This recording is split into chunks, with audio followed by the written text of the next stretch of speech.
Assalamualaikum warahmatullahi wabarakatuh. Halo guys, kembali lagi bersama saya Bobby Herien. Kali ini kita akan kembali komentari video dari Pil Pahit yang berjudul Top 5 Ustadz Kainama Memfitnah Kekristenan. Kita akan langsung tonton videonya dan habis itu akan kita komentari guys.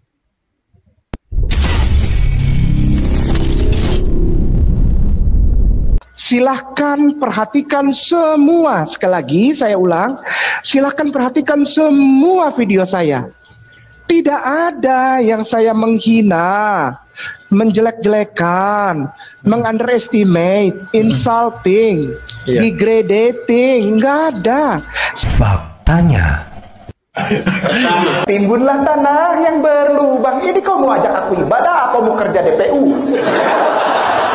Kan timbun tanah berlubang kan? Jangan salahkan saya, bukan penghinaan. Ini saya tanya. Ini saya tanya. Ya.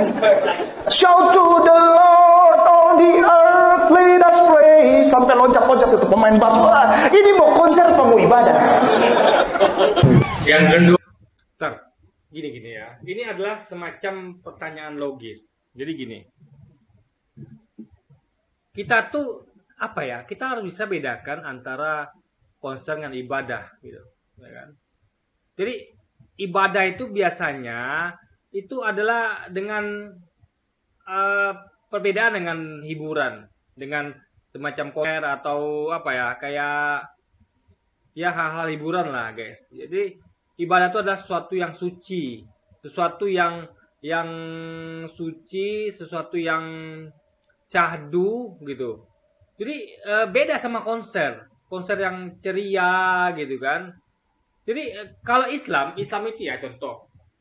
Islam itu misalnya kita tuh sholat, ya, Anda lihat ibadah itu syahdu, suci syahdu, di sholat atau sholawatan gitu kan. Nah, jadi beda dengan hiburan, misalnya kayak nyanyi. Ada Islam juga ada nyanyinya, tapi itu bagian dari hiburan, bukan ibadah gitu.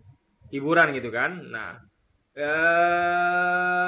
nggak masuk hitungan ibadah dalam hal yang apa ya? Ibadah betul-betul murni mencari ridho Allah gitu.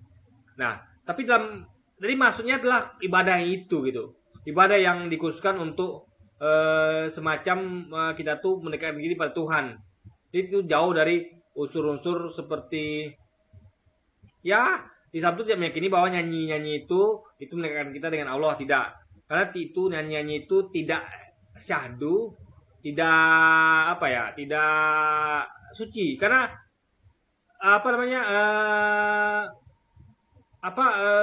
kecuali kalau lagu-lagu yang Islami, lagu-lagu Islami itu pun itu dalam konteks tidak diputar dalam bukan dalam masjid, bukan dalam hal mau rangka ibadah, tapi dalam rangka hanya misalnya kayak ada kita tuh mau ada acara di masjid. Nah, itu biasanya sebelum itu acara dimulai itu diputar lagu-lagu rohani.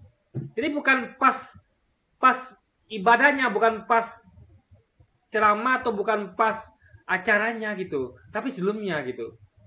Nah, kalau Kristen tuh justru ibadahnya tuh nyanyi gitu guys. Jadi beda gitu. Jadi kayak kita misalnya kayak Anda bayangkan ada misalnya Anda tahu kayak ada diskusi di TV atau di mana, itu kan sebelum itu ada musik dulu. Jadi musik itu bukan bagian dari acara. Inti dia hanya sebagai pembuka dan penutup. Tapi intinya tuh serius debat dan betul-betul isinya daging gitu guys. Nah, itu bedanya. Jadi Islam tuh betul-betul memisahkan antara nyanyi dengan ibadah, guys. Jadi ini adalah bertanya dengan logika. Masa sih kok ibadahnya sama kayak konser gitu kan? Padahal kan harusnya ibadah tuh logikanya nggak seperti itu, guys. Dan itu pun tidak pernah diajarkan oleh Yesus gitu kan? Nggak pernah.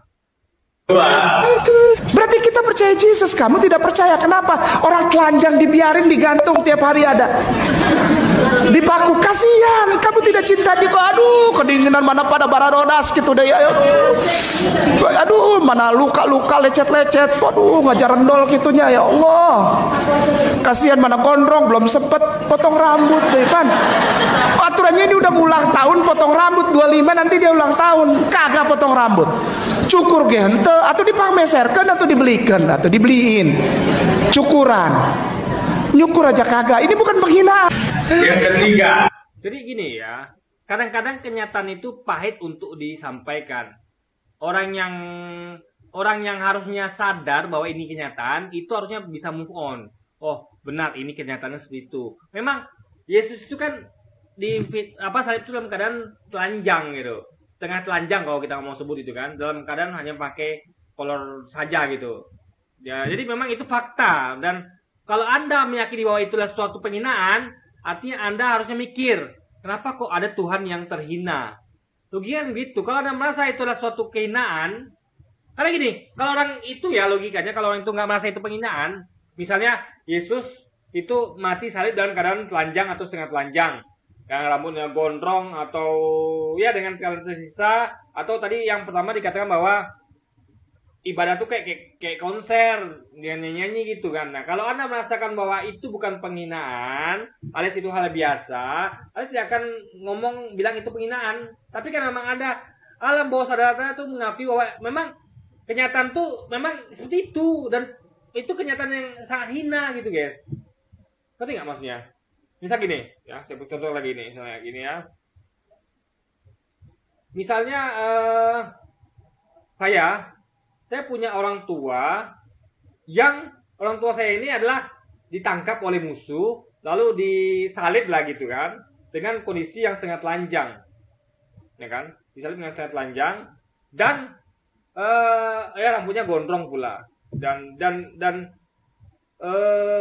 itu versi dari orang yang tidak suka kepada orang tua saya. Sementara versi saya mengatakan bahwa oh tidak, orang tua saya tidak seperti itu. Orang tua saya adalah dia itu matinya nggak begitu. Dia matinya di kasur, keadaan sakit, di rumah sakit gitu kan, atau di rumah. Nggak seperti itu, nggak disalib dengan keadaan setengah telanjang gitu kan. Nah, tapi ada orang yang mengakui, misalnya adik saya mengakui bahwa enggak, betul bang, orang tua kita memang matinya disalib dengan keadaan setengah telanjang dan rambut gondrong. Nah, kalau bagi adik saya itu hal biasa, ketika ada orang ngomong bahwa orang tuamu mati ya disalib dengan kondisi setengah telanjang. Kalau adik saya merasa itu bukan suatu penghinaan, dia tidak akan singgung. Memang itu faktanya gitu kan? Iya, memang itu faktanya. Memang kenapa gitu kan? Jadi memang ada masalah gitu. Tapi di orang yang merasa memang, malu lah aku, kok orang tuaku tuh mati ketangkap dengan kondisi disalib dengan setengah telanjang, malu lah. Dia akan tutup-tutupi itu. Ketika ada orang yang ngomong fakta, dia akan mengatakan bahwa, kamu ngina orang tua saya. Enggak, itu fakta. Itu fakta gitu. Jadi ini tergantung mindset. Anda menganggap itu sebuah kinaan apa tidak? Kalau Anda menganggap itu suatu kinaan, Anda akan pasti merasa bahwa orang lain yang menyampaikan fakta itu adalah sedang menghina. Itu logika berpikirnya, guys. Kelahiran cuma ada di Matius dan Lukas. Markus, Yohanes gak tulis. Seharusnya Karesteng nih. Aduh, kalau memang begini ya, Karestengku sayang, cintaku yang aku hormati. Apakah kamu waktu Allah bagi-bagi otak datang nggak? Itulah, itu harus dilihat. Mungkin Anda tidak datang. Ya, waktu otak dibagi Anda tidak absen begini, Allah, Anda enggak. Jadi Anda nggak kebagian gitu ya. Astagfirullahaladzim. Ya, iya, karena seharusnya udah pasti curiga gitu. Kenapa? Kok ini beda? Dua yang tulis beda. Sudah gitu, dari antara 4 ini cuma 2 yang tulis silsilah dan kelahiran. Yang 2 ini enggak. Ya kan? Beda. Kita barusan dengar bagaimana Bangke protes. Kenapa silsilah Yesus hanya ditulis dalam Matius dan Lukas? Kenapa tidak ditulis pada keempat Injil? Gini nih, saya mau menyampaikan dulu ya. Sebenarnya ini adalah sindiran yang halus. Beda dengan kalau Anda tuh lihat di kolom komentar saya tuh betul-betul penghinaan yang kasar, guys. Ngomongnya kasar, betul-betul kasar lah ngomong gitu. Ini adalah sindiran halus untuk menyatakan kebenaran. Memang fakta yang diungkap bahwa kan banyak nih, saya aja banyak yang berusaha menyampaikan kepada saya bahwa Tuhan itu dalam Kristen itu tidak bisa dipahami dengan pikiran. Saya ngerti maksudnya bahwa ya bilang aja dengan dogma imani saja apa kata pendeta gitu kan. Alias tidak, jangan gunakan akal, pikiran, akal sehat, logika kan gitu. Tapi maaf ya, saya nggak bisa. Karena saya adalah manusia yang dikasih akal, pikiran, dan otak oleh Tuhan. Dan itu saya gunakan. Apapun itu saya gunakan itu. Nggak mungkin saya menyia-nyiakan atau membazirkan otak yang diberikan oleh Tuhan yang berisi akal, pikiran, akal sehat, dan logika itu guys. Maaf, sampai bisa. Jadi kalau ada, mari itu banyak sekali umat Kristiani teman-teman kita tuh yang mengajak kita tuh untuk ya menyampaikan bahwa Tuhan itu tidak dapat dipahami dengan pikiranmu gitu. Jadi seakan-akan ya dogma imani saja gitu, dan itu tidak dapat diterima dengan akal sehat guys. Oh ya, masalah lagi mengenai silsilah gini ya. Aneh sekali kalau hanya ada 2 Injil versi Lukas dan Matius, saya lupa ya, yang mencatat silsilah Yesus, sementara 2 Injil lain tidak. Nah, itu saja sudah cukup aneh. Yang aneh lagi adalah gini, kenapa kok silsilah Yesus dicatat? Kan aneh. Karena Yesus tuh nggak punya bapak. Silsilah diambil dari bapak, bukan dari ibu. Orang nggak punya bapak, nggak punya silsilah. Ya, silsilah itu diambil dari bapak, bukan dari ibu. Karena kan darah itu mengalir dari bapak gitu. Jadi silsilah itu diambil dari bapak, bukan dari ibu. Dan Yesus nggak punya ayah kandung. Dia lahir secara ajaib, lalu ibunya saja. Jadi orang yang nggak punya ayah ibu, atau hanya ayah saja, atau ibu saja, itu atau ibu saja itu nggak bisa punya silsilah guys, disebut punya silsilah. Apalagi dia Tuhan. Masa Tuhan punya silsilah? Masa Tuhan itu sama dengan makhluk punya silsilah? Kita kan kita tuh dikatakan bahwa kepada siapa kamu hendak menyamakan, mengumpamakan, menyerupakan, dan membandingkan sehingga kami sama. Itu kalimat Tuhan di Alkitab, di Yeremia kalau saya nggak salah guys. Artinya kita tidak boleh, Tuhan tuh mempertanyakan bahwa kepada siapa gitu. Kepada manusia yang punya silsilah kan nggak begitu. Artinya Tuhan itu tidak sama, serupa, sebanding dengan apapun di dunia ini, termasuk manusia yang punya silsilah guys. Tuhan itu tidak seperti itu. Dia tidak sama dengan apapun itu gitu kan. Akibatnya kalau orang cuma ngaku pernah sekolah, dia tidak tahu bahwa penulisan Alkitab tentunya punya maksud teologis dari setiap penulis. Guys, ini bedanya Alkitab dengan Quran. Al-Quran itu adalah betul-betul firman Allah yang disampaikan melalui Nabi Muhammad. Tidak ada kata-kata selain kata-kata Nabi Muhammad. Yang Nabi Muhammad itu berkata sesuai dengan apa dia dengar dari Tuhannya. Gak ada kata-kata Umar, kata-kata Ali, gak ada. Kadang ada kesaksian para sahabat, gak ada. Mereka betul-betul hanya mencatat, menghafal apa yang Nabi Muhammad ucapkan. Nah, ini beda dengan Alkitab. Di situ ada kesaksian tulisan Lukas, Matius, Yohanes, dan sebagainya. Harusnya kan Injil itu adalah seperti yang Yesus katakan bahwa aku yang telah memberitakan kerajaan Allah, Injil kerajaan Allah kepada kalian. Artinya Injil itu adalah segala sesuatu yang Yesus sampaikan. Itu Injil. Artinya yang lain itu bukan Injil. Kesaksian Lukas, Matius bukan Injil. Tapi levelnya itu sama kayak hadis. Jadi kita tuh punya hadis di Islam itu ya, yang berisi kesaksian para sahabat, para murid-murid Nabi Muhammad, dan para pengikutnya, umatnya. Nah, itu adalah hadis namanya. Makanya hadis itu ada dibedakan lagi kategorinya. Ada yang sahih, asli, sampai ke palsu, guys.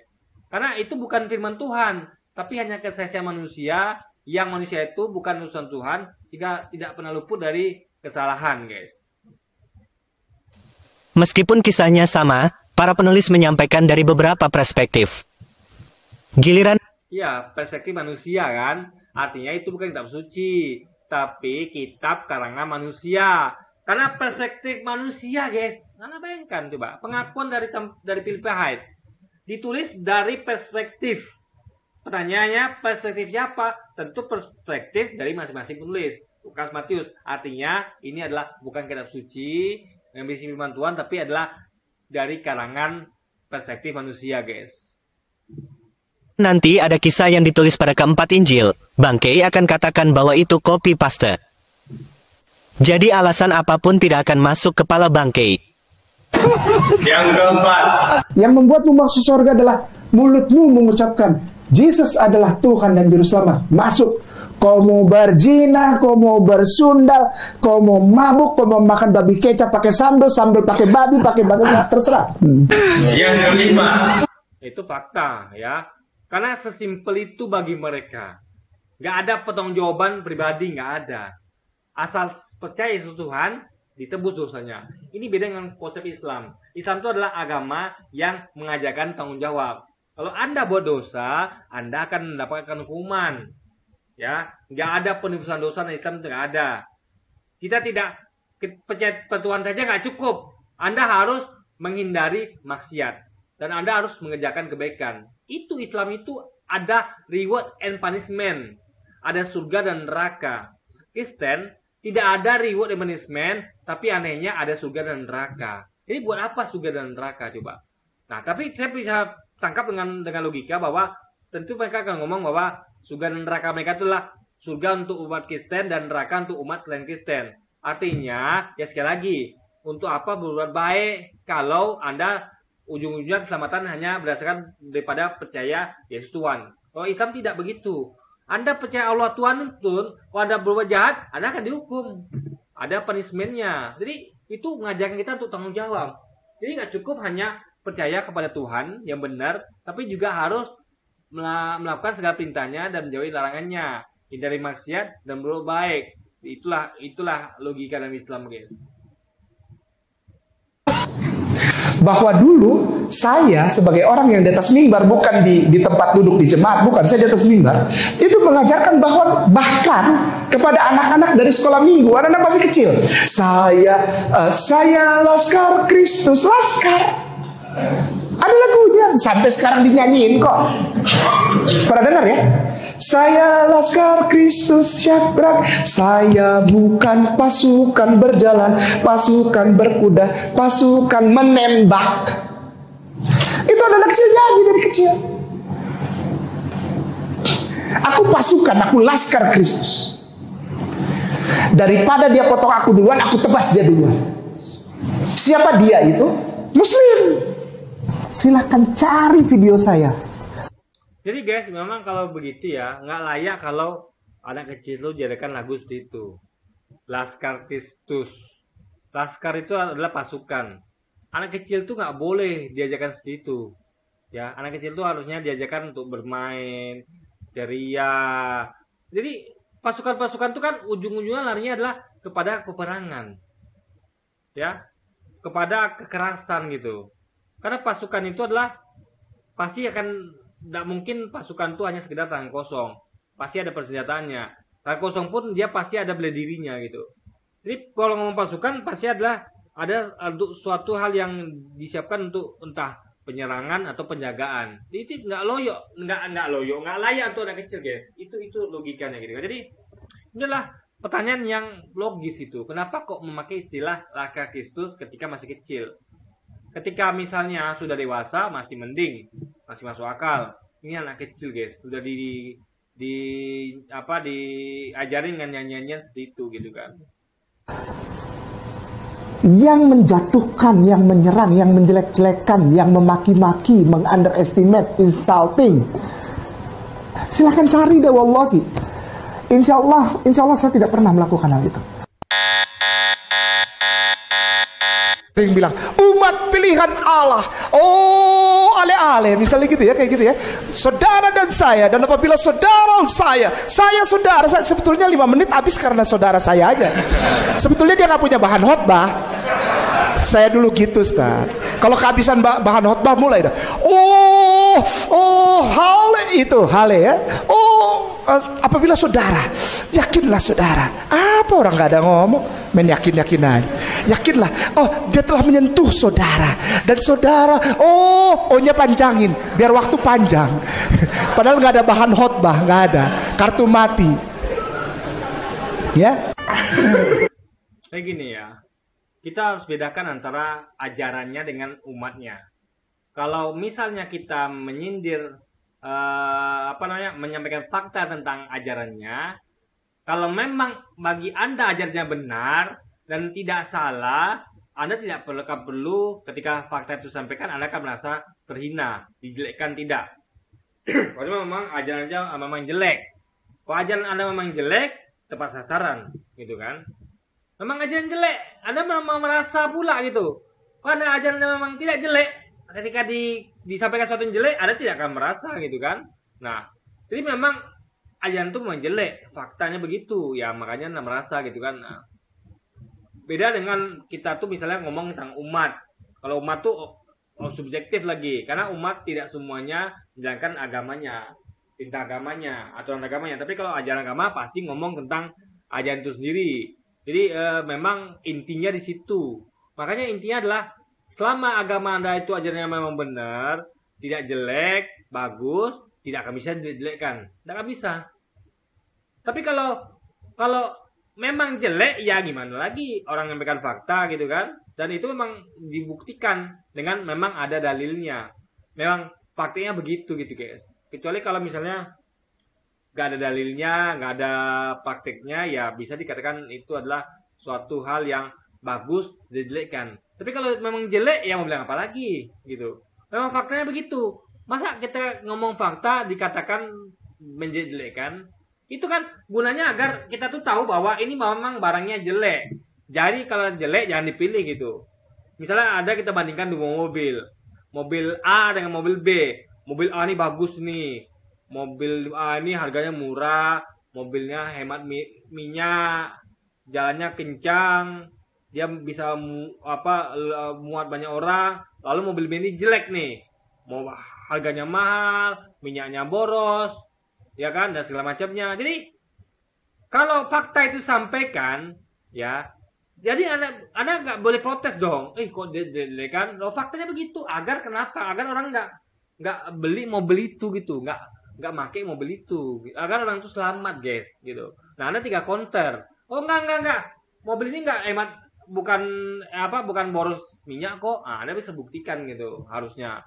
Jadi Anda tuh Anda tuh akan selalu menganggap orang itu menjelekkan kalau memang mobil Anda jelek gitu, ngerti nggak? Jadi Anda tuh harusnya buktikan bahwa mobil Anda atau agama Anda tidak jelek, sehingga orang tuh salah ketika dia menjelekkan gitu. Jangan langsung tuding ini menjelekkan. Padahal faktanya memang jelek gitu kan. Itu logika berpikirnya guys. Wow, luar biasa. Wow. Memang keren, cadas. Sepandai-pandai kita menyembunyikan bangkai. Ini ulang-ulang nih pasti ya. Nah kan. Ulang-ulang nih guys. Oke, jadi mungkin karena mas saya ngulang-ulang terus video ulang-ulang nih kan. Jadi PewDiePie ini sepertinya kehabisan bahan, ide, kreativitas, sehingga dia tuh mengulang-ulang. Jadi sekitaran berapa menit video terakhirnya itu adalah pengulangan yang pernah dia ulang-ulang video sebelumnya juga gitu. Semacam editan gitu guys, yang diulang-ulang. Itu bagi saya buang-buang waktu untuk bahas itu, karena itu terus gitu kan. Jadi memang itulah saya kecewanya sama mereka ini ya. Jadi kalau nggak video pengulangan yang editan ulang-ulang gitu di akhir-akhir video, kalau nggak kayak si Tabaragi tuh atau Luis Prasetyo, di ujungnya itu ya sekitar berapa menit itu pasti musik guys, lagu rohani. Itu menurut saya tuh buang-buang waktu gitu. Anda mau ngasih konten edukasi atau nyanyi gitu, ibadah, itu gimana ceritanya kan? Itu makanya nggak make sense menurut saya guys. Harusnya kan nggak campur. Kalau mau bikin video khotbah lah silakan. Kalau mau debat ya debat. Kalau menyampaikan suatu kristolog ya kristolog gitu, jangan campur-campur dengan ada ceramah di dalamnya atau ada konten pengulangan dalamnya gitu kan. Itu nggak begitu guys. Itu sehingga membuang waktu saya. Jadi saya ini skip aja sampai sekarang gitu ya, karena sisa ini tadi itu video pengulangan yang nggak layak kita bahas guys. Oke, jadi mungkin sekian dulu aja video kita hari ini, dan sampai jumpa lagi di video-video selanjutnya, dan wassalamualaikum warahmatullahi wabarakatuh guys.